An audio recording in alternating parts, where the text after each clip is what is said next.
Hi, I'm Paul Miles and I'm at TU-Automotive Detroit 2016. And today I'm joined by Ted Serbinski, Managing Director of Techstars. Hi Ted, thanks for joining me. Oh, pleasure to be here today. Mobility, it's changing all the time.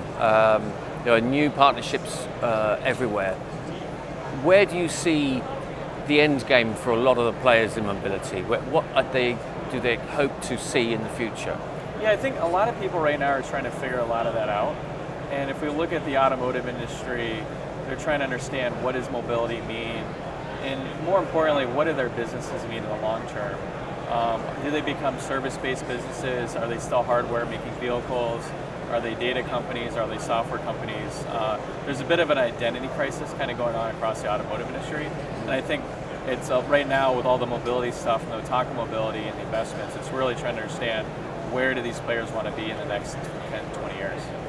But from the user's point of view, they will still need cars, even in urban environments, but there's less chance that they'll actually own those cars. Is that how that most people think the model will go? Right, I think what's going on really, I like to use the analogy of the airline industry. If you fly from Detroit to London, you don't worry about the plane, the maintenance, the gas.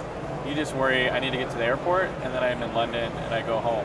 And I think we're seeing that happening on a more micro level. I'm in a certain area in a city and I want to get to another side of the area. I don't need to own my car, I don't need to insure it, I don't need to maintain it. I just want to get from here to there, whether it's a ride share, it's renting the car, owning the car, it's all accomplishing the same goal from getting from point A to point B. And so will car sharing be one of the main ways of doing this, or do you see this being a service offered by manufacturers of cars? Yeah, I think it's going to change over time.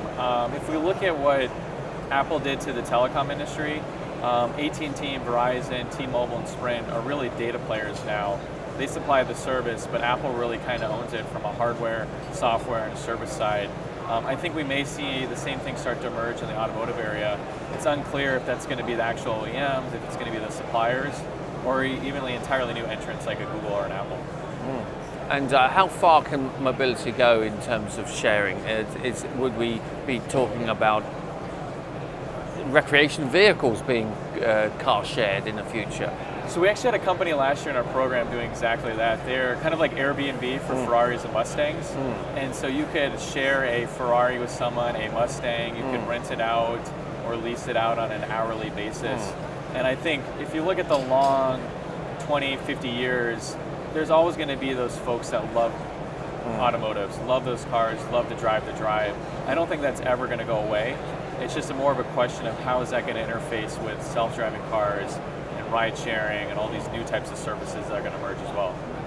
And going back to the urban environment, what sort of issues do we have with parking these pool of cars? Because at the moment you may have car clubs here dotted here and there around the city, but if it becomes a mainstream mode of transport, would we have to have dedicated car parks for these? Yeah, I think so. If we look at utilization going up, so right now cars utilize maybe 5 to 10% of their entire time. Most of the time they're sitting parked somewhere.